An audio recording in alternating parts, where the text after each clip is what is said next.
ஞானானந்தமயம் தேவம் நிர்மலஸ்படிகாகிருதிம் ஆதாரம் சர்வ வித்யானாம் ஹயக்ரீவம் உபாஸ்மகே. அக்ஷரா அண்ணாமலை யூடியூப் சேனல் நேயர்களுக்கு அஸ்ட்ரோ கேஎஸ் ஐயங்காரின் பணிவான நமஸ்காரங்கள். நீலாஞ்சன சமாபாசாம் ரவிபுத்திரம் ஜமாக்கிருதம் சாயா மார்த்தாண்ட சம்பூதம் தம் நமாமி சனீஸ்வரம். சனி பகவானை முதலில் வணங்கி சனி பெயர்ச்சி பலன்கள் 2026 மார்ச் 6ஆம் தேதி முதல் 24/4/2028 வரை சனி பகவான் பூரட்டாதி 3ஆம் பாதத்திலிருந்து பூரட்டாதி 4ஆம் பாதத்துக்கு, அதாவது கும்ப ராசியிலிருந்து மீன ராசிக்கு போகிறார். இது வாக்கிய பஞ்சாங்க முறைப்படி கொடுக்கப்பட்டது. திருநள்ளாறு சனீஸ்வரன் கோவிலிலும் இந்த முறையை இந்த முறையை பின்பற்றுகிறார்கள். சரி, சனி பகவானை பற்றி ஒரு சில விஷயங்களை பார்ப்போம். சனி பகவான் மகர கும்ப ராசிக்கு ஆட்சி பெறுபவர். ஆண் சனி என்று சொல்லக்கூடியது கும்பத்திலும், பெண் சனி என்று சொல்லக்கூடியது மகரத்திலும் சொல்லக்கூடியது. 10-11ஆம் வீடுகள் காலபுருஷ தத்துவத்தின் 10-11ஆம் வீடுகளை இருக்கக்கூடிய விஷயங்கள், அதாவது தொழில், கர்மா, இது விஷயத்தில் சொல்லக்கூடியது, லாபங்களை சொல்லக்கூடியது, மூத்த சகோதரரை பற்றி சொல்லக்கூடியது, உங்களுடைய பூர்வ புண்ணியங்கள், எந்த வகையான விஷயங்கள், இது எல்லாத்தையும் சொல்லக்கூடியது, உங்களுடைய அதாவது பாவம் புண்ணியம், இந்த விஷயத்தில் எல்லாவற்றிலும் கஷ்டங்களும் நல்ல விஷயங்களையும் சொல்லக்கூடியது சனி பகவானை பொறுத்தவரையிலும் உண்டான கடமைகள். சரி, சனி பகவானை பொறுத்தவரையிலும் பார்த்தீங்களேனால் சனி பகவான் பொதுவாகவே கர்ம காரகன்னு சொல்லக்கூடியவர். கர்ம காரகன் அப்படின்னு சொல்லக்கூடியவர், ஆயுள் காரகன்னு சொல்லக்கூடியவர். கர்மா என்று வடமொழியில் சொல்லும்பொழுது அது தொழிலை சொல்லக்கூடியது. செய்யக்கூடிய கர்மா என்றால் ஜீவனம் செய்யக்கூடிய தொழிலை வச்சு சொல்லக்கூடியது. அதனால் கர்ம காரகன் என்று சொல்லக்கூடியது. அதனால் உங்களுடைய தொழிலில் ஒரு பாதிப்பை ஏற்படுத்தக்கூடிய வாய்ப்புகளும், தொழிலில் மேன்மை அடையக்கூடிய வாய்ப்புகளும், மாற்றத்தை ஏற்படுத்தக்கூடிய வாய்ப்புகளும் உண்டு. இதை தவிர பார்த்தீர்களேனால் ஆயுள் காரகன்னு சனியை சொல்கிறோம். சனி பகவான் ஆயுள் காரகன். 8ஆம் இடத்தினுடைய, அதாவது அஷ்டமத்தினுடைய அதிபதியே அவர் தான். ஆயுளை நிர்ணயிக்கக்கூடியவர் சனி பகவான். அவருக்கு காரகத்துவம் பெற்றிருக்கிறார். அதனால் உடல்நிலையில் பாதிப்பு, அதாவது ஹாஸ்பிட்டலைசேஷன், ஹாஸ்பிட்டல்லேருந்து வெளியில் வர முடியுமோ வர முடியாதோ, அது எல்லாத்தையும் சனி பகவானே டிசைட் பண்ணுவார். சரி, இப்போது சனி பகவானை பற்றி பார்க்கும்பொழுது சனி பகவான் ஒரு ராசிக்கும் பார்த்தாலேனால் 2.5 வருஷம் இருப்பார். ஏன்னா மெதுவாக செல்லக்கூடிய கிரகம். கிட்டத்தட்ட பார்த்தாலேனால் 22.5 வருஷத்துலேருந்து அவர் 7.5 வருஷம், அதாவது உங்களுடைய ராசிக்கு முன்னும் பின்னும் இருக்கக்கூடிய ராசிகளில் இருக்கும்போது 7.5 வருஷம் 7.5 சனின்னு சொல்லக்கூடியது. 4ஆம் இடத்தில் இருக்கும்போது அர்த்த அஷ்டம சனி அப்படின்னு சொல்லக்கூடியது. 8ஆம் இடத்தில் இருக்கும்போது 8ஆம் இடத்துக்கு உண்டான அஷ்டம சனி என்று சொல்லக்கூடியது. இந்த 5 கட்டங்கள்லையும் பார்த்தோம்னா, அதாவது உங்களுடைய ராசிக்கு முன் பின் கட்டங்களும் 4ஆம் இடத்தில், அதாவது 4ஆம் இடத்துக்கு சனி பகவான் வர்றவாளுக்கும் 8ஆம் இடத்துக்கு சனி பகவான் இருக்கக்கூடிய 5 ராசிகளுக்கும் நிச்சயமான பிரச்சனைகள் வரக்கூடிய வாய்ப்புகள் உண்டு. சரி, இந்த பிரச்சனைகள் என்னென்னவாக இருக்கும் அப்படின்னா, தொழில் சம்பந்தப்பட்டும் ஆயுள் சம்பந்தப்பட்டும் இருக்கக்கூடியது. வண்டி வாகனங்கள் ஆக்சிடெண்ட் ஆகுது, இழப்புகளை சந்திக்கக்கூடிய நேரம், பெரிய தலகுனிவை சந்திக்கக்கூடிய நேரம். அதை தவிர செய்த வினைகளுக்கு பலன்களை அனுபவிக்கக்கூடிய நேரம். நல்வினையாக இருந்தால் நல்லதையும், தீய வினைகளாக இருந்தால் அதற்குண்டான விஷயத்தையும் அனுபவிக்கக்கூடிய காலமாக இந்த காலம் அமையும். அது எப்படி சார் சொல்கிறீங்க அப்படின்னா, சனி பகவான் துலாத்தில் உச்சம் பெற்று மேஷத்தில் நீச்சம் பெறுகிறார். துலாம் என்பது துலாக்கோல் என்று சொல்லக்கூடியது. உங்களுடைய நன்னடத்தை தீய நடத்தை ரெண்டத்தையும் ஒன்றாக வச்சு சமமாக பலன் கொடுக்கக்கூடியவர். அதனால் மிகவும் எச்சரிக்கையாக இவருடைய காலகட்டங்களில் எச்சரிக்கையாக இருக்கிறது நல்லது. இந்த 7.5 சனி காலகட்டங்களில் உணவுகளில் கட்டுப்பாடுகள் ரொம்பவும் முக்கியம். அதை தவிர உடலில் வியர்வை வெளிவர உழைப்பது ரொம்பவும் நல்லது. அது தவிர கீழ்த்தட்டு மக்களுக்கு உதவி செய்வது மிகவும் நல்லது. அதாவது எளிய பரிகாரம்னு சொன்னால் இந்த எளிய பரிகாரம். இதை தவிர பார்த்தோம்னா, பொதுவாகவே திருநள்ளாறு சனீஸ்வரன் கோவில் வாரம் சனிக்கிழமை கோவிலுக்கு போய் அந்த நவகிரகத்தை சுற்றிட்டு வர்றது. அது தவிர சனிக்கிழமைக்கு எள் விளக்கு போடுறது, குறைந்தபட்சம் 3-8 வெள்ளி விளக்காவது போட்டுட்டு வர்றது. அது தவிர 8 வாரங்கள் சென்று சுற்றி வருவது. இது காக்கைக்கு சாதம் வைப்பது, காக்கை தயிர் சாதம் வைப்பது. விநாயகர் கோவிலில் தயிர் சாதம் சனிக்கிழமை விநியோகம் செய்வதற்கு கொடுப்பது. விநாயகருக்கு சதுர தேங்காய் உடைக்கிறது. ஆஞ்சநேயருக்கு வடமாலையோ வெண்ணெய் காப்போ சாத்துறது. ஆஞ்சநேயரும் விநாயகர் இந்த இரு இருவரையும் வந்து எந்த கிரகமும் கட்டியதாக இல்லை. அதனால் வந்து எல்லா கிரகத்துக்கும் உண்டான பிரீத்தியாக எல்லா கிரகத்துக்கும் உண்டான பிரீத்தியாக பிள்ளையாரையும் ஆஞ்சநேயரும் சொல்கிறது ரொம்பவுமே முக்கியம். அது தவிர பார்த்தாலேயானால் ஆஞ்சநேயருக்கு அதாவது இந்த சனீஸ்வரனுக்கு பார்த்தாலேயானால் அந்த கால பைரவர் அப்படின்னு சொல்லக்கூடிய தேய்பிறை அஷ்டமியில் வந்து அவருக்கு போய் இது வந்து தேங்காய் உடைச்சி விளக்கேற்றிட்டு வர்றது. தேய்பிறை அஷ்டமியில் காலபைரவர் எங்கே இருப்பார்? காலபைரவர் வடகிழக்கு மூலையில் எல்லா சிவன் கோவில்லையும் இருப்பார். அவர் தான் வந்து கோவிலை கட்டி காக்கிறவர். சரி, இந்த காலபைரவரை ஏன் நம்ம போய் சேவிக்கணும் அப்படின்னா, சனீஸ்வரனுடைய குருநாதர் என்று அழைக்கப்படுவார். அதனால் காலபைரவருக்கு பூஜை செய்யும்பொழுது அவருக்கு நிச்சயமாக அவர் சொல்வதை தட்டுவது இல்லை என்ற கட்டாயத்தில் இருக்கார். அது தவிர இந்த சனிக்கு உண்டான ஆடை வஸ்திரம் அப்படின்னு சொல்லக்கூடியது கருப்பு நிற எள்ளு, கருப்பு நாய்க்கு உணவு கொடுப்பது, கருப்பு வஸ்திரங்கள் கொடுப்பது. அதாவது சபரிமலை போயிட்டு வர்றது, ஒரு 2 தரம் 3 தரம் வருஷத்துக்கு சபரிமலை போயிட்டு வர்றது. சபரிமலை போகிறதுல என்ன விசேஷம்னா, அடர்ந்த காட்டுக்குள்ளே போகக்கூடியதும். அது தவிர பார்த்தாலேயானால் உங்களுக்கு உடலில் காலை மாலை மினிமம் 2 வேளையும் குளிக்க வேண்டிய கட்டாயம். பச்சை தண்ணீர் தான் குளிக்கணும். எந்த ஒரு தீட்டு தோஷம்லாம் படக்கூடாது. அந்த மாதிரியான மெயின்டைன் பண்ணுறதுனால சனி பகவானுக்கு உரித்தான பரிகாரம் அப்படின்னு சொல்லக்கூடியது. சரி, இப்போ வந்து சனி பகவானுக்கு என்னால் நான் எங்கேயும் கோவிலுக்கும் போக முடியல. சரி, அதுக்கு முன்னாடி என்னால் எதுவும் செய்யவும் முடியாது. சனி பகவானுக்கு வேறு என்ன செய்யலாம் அப்படின்னு பார்த்தோன்னா, ஏழை எளிய கால் முடமாக இருக்கக்கூடியவர்களுக்கு உங்களால் முடிஞ்ச இரும்பு சம்பந்த இந்த சக்கரை வாகனம், அதை தவிர வந்து உங்களால் முடிஞ்ச அந்த கையில் வாக்கிங் ஸ்டிக்கு, அந்த மாதிரியான விஷயங்கள் வாங்கி கொடுக்குறது. சனி பகவானுக்கு அப்படின்னு சொல்லும்பொழுது மூத்த குடிமக்கள், அதாவது சீனியர் சிட்டிசன்ஸ் ஹோம், அதாவது கைவிடப்பட்ட சீனியர் சிட்டிசன்ஸ் ஹோமுக்கு வந்து உங்களால் முடிஞ்சது தானமாக கொடுக்கறது. அதாவது சாப்பாட்டு விஷயங்கள் தானமாக கொடுக்கறது. முகத்தில் அடிபட்டு முகம் வந்து க்ஷீணமடைஞ்சு அந்த மாதிரி இருக்கக்கூடிய பீப்புளுக்கு வந்து உங்களால் முடிஞ்சது தானம் பண்ணக்கூடியது. அது தவிர பார்த்தீங்கன்னா, கால் முடமாக இருப்பவர்களுக்கு உங்களால் முடிஞ்ச தானங்கள் கொடுப்பது. தானம் என்ன கொடுக்கறது அப்படின்னா, இரும்பு சம்பந்தப்பட்ட லெதர், அதாவது தோல் சம்பந்தப்பட்ட விஷயங்கள் கொடுக்கறது. தோல் பை, தோல் க்ளவுஸு, அது தவிர வந்து லெதர் ஜாக்கெட், இந்த மாதிரியான விஷயங்கள் வாங்கி கொடுக்கறது மிகவும் நன்மையை, ஏற்றத்தை நிச்சயமாக கொடுக்கும்.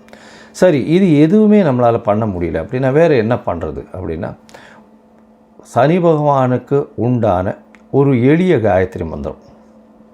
ஓம் காகத்வஜாய வித்மஹே கட்காஸ்தாய தீமஹி தன்னோ மந்த பிரச்சோதயாத்து அப்படின்னு சனி பகவானுக்கு உண்டான சனீஸ்வர காயத்ரி மந்திரம் இருக்குது. அந்த சனீஸ்வர காயத்ரி மந்திரம் ஒரு நாளைக்கு 8 முறை ஜபிக்கிறது மிகவும் விசேஷம்.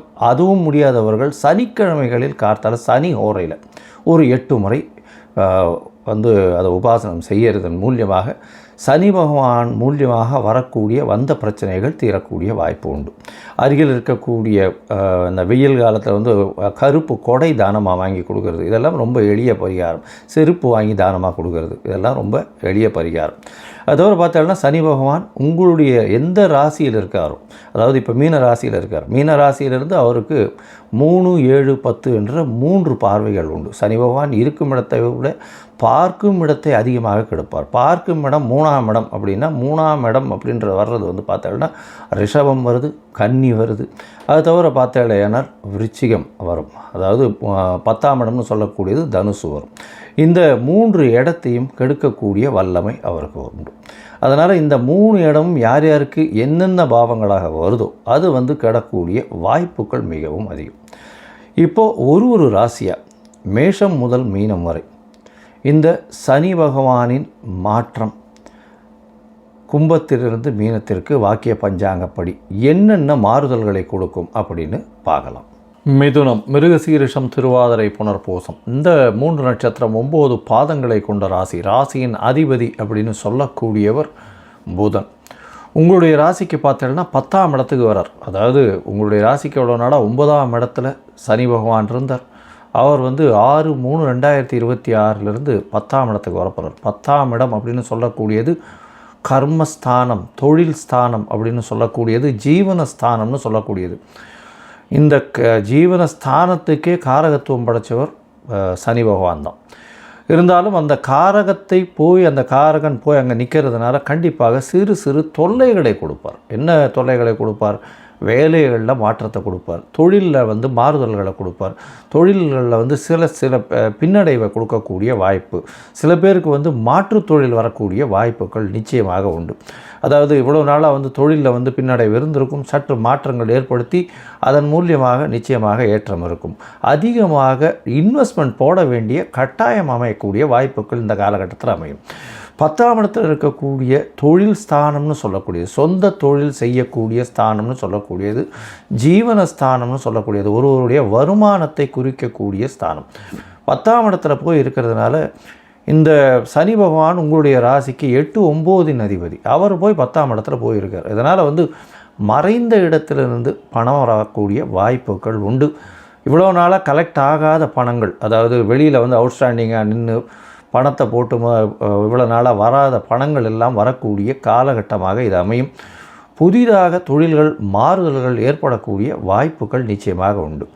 சரி, உங்களுடைய ராசிக்கு 10ஆம் இடத்துல இருக்கக்கூடிய சனி பகவான் உங்களுடைய ராசியின் 12ஆம் இடத்தை பார்க்குறார். 12ஆம் இடத்தை பார்க்குறதுனால என்ன அப்படின்னா, இதன் மூலியமாக தூக்கம் கெடக்கூடிய வாய்ப்பு, உங்களுக்கு தூக்கத்தில் பிரச்சனைகள் வரக்கூடிய வாய்ப்புகள் உண்டு. அது தவிர பார்த்தேனால் விரயங்கள் கொஞ்சம் அதிகமாக இருக்கும். அது தவிர தேவையற்ற செலவுகள் வரக்கூடிய வாய்ப்புகள் நிச்சயமாக இருக்கும். வெளியூர் வெளிமாநிலம் சென்று வரக்கூடிய வாய்ப்புகள் நிச்சயமாக இருக்கும். இந்த எக்ஸ்போர்ட் இம்போர்ட் பிஸ்னஸ் பண்ணுறவங்களுக்கு, அது தவிர இந்த டைமண்ட் எக்ஸ்போர்ட்ஸ் பண்ணுறவங்களுக்கு, டைமண்ட் பிஸ்னஸ் பண்ணுறவங்களுக்கு சற்று பின்னடைவு இருக்கும். இருந்தாலும் அவங்க மேனேஜ் பண்ணக்கூடிய அளவுக்கு நல்ல ஒரு ஏற்றம் இருக்கும். உங்களுடைய ராசிக்கு பார்த்தோன்னா 4ஆம் இடத்தை வேறு சனி பார்க்குறார். 4ஆம் இடத்தை பார்க்குறதுனால அலைச்சல் கொஞ்சம் அதிகமாகும். புதுசாக வீடு மனை வாங்கக்கூடிய பாக்கியத்தை ஏற்படுத்துவார். இருந்தாலும் டாக்குமெண்டேஷன் கரெக்டாக இருக்கா அப்படின்றத பார்த்துக்கோங்க, லீகாலிட்டி கரெக்டாக இருக்கான்றதை பார்த்துக்கோங்க. அதில் எங்கேயாவது பிரச்சனை வந்துடும். அதாவது வாய்க்கா தகராறு அந்த மாதிரியான விஷயங்கள், சின்ன ஒரு 10 அடி அகலம் போயிடுது அப்படின்னு சொல்லிட்டு 100 அடி நீளத்துக்கு 10 அடி அகலம் போச்சுன்னா கிட்டத்தட்ட 400 சதுரடி 500 சதுரடி போயிடும். அதாவது 1000 சதுரடி மொத்தமாக போயிடும். அது மாதிரி ஆகிடும். அதனால் இது கரெக்டாக இருக்கிற மெஷர்மெண்ட்ஸ் எல்லாமே கரெக்டாக இருக்கா, வாங்கும்போது லீகல் பாயிண்ட்ஸ் எல்லாமே கரெக்டாக போயிருக்கா, என்கம்பரன்ஸ் எல்லாம் கரெக்டாக இருக்கா, புதிய வீடு வாங்கக்கூடிய பாக்கியத்தை கொடுக்கும்பொழுது யார்கிட்டேருந்து வாங்குறீங்க, புதுசாக கடன் வாங்க வேண்டிய கட்டாயம் வரும்பொழுது அது எங்கே கரெக்டான இதில், அதாவது இன்ட்ரெஸ்ட் ரேட்ஸில் தான் வாங்குறீங்களா, ப்ராப்பராக தான் வாங்குறீங்களா, பேங்க்கில் கொடுத்து வாங்குறீங்களா, இது எல்லாத்தையும் பார்த்து செய்கிறது ரொம்பவும் நல்லது. உங்களுடைய ராசிக்கு பார்த்தேனால் சப்தமத்தை வேறு சனி பார்க்குறார். அதனால் கூட்டு தொழிலில் சற்று பின்னடைவு ஏற்படும். அதை தவிர பார்த்தேனால் எதிர்பாலினத்தவர் மூலியமாக சற்று பின்னடைவு இருக்கக்கூடிய வாய்ப்புகள் உண்டு. கூட்டு தொழிலில் உங்களுடைய கூட்டாளியின் மூலியமாக சில பிரச்சனைகள் வரும். இன்வெஸ்ட்மெண்ட் அதிகமாக போடணுவாங்க, கொஞ்சம் பொறுமையாக இருந்து பார்த்து பண்ணுறது ரொம்பவுமே நல்லது. அதாவது எதிர்பாலினத்தவர் மூலியமாக சற்று பிரச்சனைகள் வரும். 8ஆம் அதிபதி 8க்கு 12 போய் நிற்கிறது, 8க்கு 12ஆம் இடத்தை பார்க்குறதுன்றதுனால நிச்சயமாக எதிர்பாலினத்தவர் மூலியமாக தொல்லைகள் வரும். குடும்பத்தில் மனைவியின் மூலியமாகவும், கணவனுக்கு மனைவியின் மூலியமாகவும், மனைவிக்கு கணவன் மூலியமாக தொல்லை வரக்கூடிய வாய்ப்புகள் மிகவும் அதிகமாக இருக்கும். இந்த காலகட்டத்தில் பார்த்தீங்களேனால் இந்த சனி பகவானுடைய மாற்றம், அதாவது 10ஆம் இடத்துல வர்றதுனால தொழிலில் நல்ல ஒரு ஏற்றம் இருக்கக்கூடிய காலகட்டமாக இருக்கும். அலைச்சல் கொஞ்சம் அதிகமாக இருக்கும். மொத்தத்தில் பார்க்கும்போது இந்த மிதுன ராசிக்காரர்களுக்கு 10ஆம் இடம் என்று சொல்லக்கூடியது கேந்திரஸ்தானத்தில் சனி பகவான் இருக்கிறது ரொம்பவும் நல்லது. தொழிலில் இவ்வளவு நாள் பின்னடைவு இருந்தது, ஏற்றத்தை கொடுக்கக்கூடிய காலகட்டமாக அமைய போகிறது. அலைச்சல் கொஞ்சம் அதிகமாக இருக்கக்கூடிய காலகட்டம். வெளிநாடு வெளியூர் வெளிமாநிலம் சென்று வரக்கூடிய வாய்ப்புகள் நிச்சயமாக கொடுக்கக்கூடும். தூக்கம் கலையக்கூடிய, தூக்கம் வராமல் இருக்கக்கூடிய வாய்ப்புகள் மிகவும் அதிகமாக இருக்கும். தாயின் உடல்நிலையில் சற்று கவனமாக இருப்பது மிகவும் நல்லது. எதிர்பாலினத்தவரோடு சற்று பொறுப்பாக ஜாகிரதையாக இருக்கிறது ரொம்பவும் நல்லது. கூட்டு தொழிலில் ரொம்பவும் ஜாகிரதையாக இருக்கிறது நல்லது. அதீத முதலீடு போட வேண்டாம். சொந்த தொழிலில் அதிகமாக முதலீடு போடுறது நல்லது. படிக்கக்கூடிய மாணவர்கள் கான்சன்ட்ரேஷன் அதாவது 10 தடவைக்கு 20 தரம் படிக்கிறது ரொம்பவும் நல்லது. ஏன்னா மறதி வரக்கூடிய வாய்ப்புகள் மிகவும் அதிகமாக உண்டு. காம்படிட்டிவ் எக்ஸாம்ஸில் சிறு பின்னடைவு ஏற்படக்கூடிய வாய்ப்புகள் நிச்சயமாக இருக்கும். போட்டிகளில் சற்று பின்னடைவு ஏற்படக்கூடிய வாய்ப்புகள் இருக்கும். இருந்தாலும் ஜீவனஸ்தானம்னு சொல்லக்கூடிய தொழிலில் நல்ல ஒரு ஏற்றம் இருக்கக்கூடிய வாய்ப்புகள் இருக்கும். உடல் நலத்தில் நல்ல ஒரு ஏற்றம் இருக்கக்கூடிய வாய்ப்பு, இருப்பினும் அலைச்சல் இருக்கக்கூடிய காலகட்டமாக இருக்கும். இந்த காலகட்டத்தில் நீங்கள் அருகில் இருக்கக்கூடிய பாதாள சனீஸ்வரர் அப்படின்னு சொல்லக்கூடிய வாலாஜாபேட்டை பக்கத்தில் இருக்குது, வாலாஜாபாத் பக்கத்தில் இருக்குது, சென்னை அடுத்த வாலாஜாபாத் பக்கத்தில் இருக்குது. பாதாள சனீஸ்வரரை போய் வழிபட்டுட்டு வாங்க. உங்களுக்கு வரக்கூடிய எந்த ஒரு பிரச்சனையாக இருந்தாலும், தொழிலில் வரக்கூடிய சிரமங்கள் எதுவாக இருந்தாலும், வாரா கடன்கள் எதுவாக இருந்தாலும் நிச்சயமாக மாறி உங்களுக்கு வர வேண்டியது கண்டிப்பாக வந்தே தீரும். லோகா சமஸ்தா சுகினோ பவந்து. நன்றி, நமஸ்காரம்.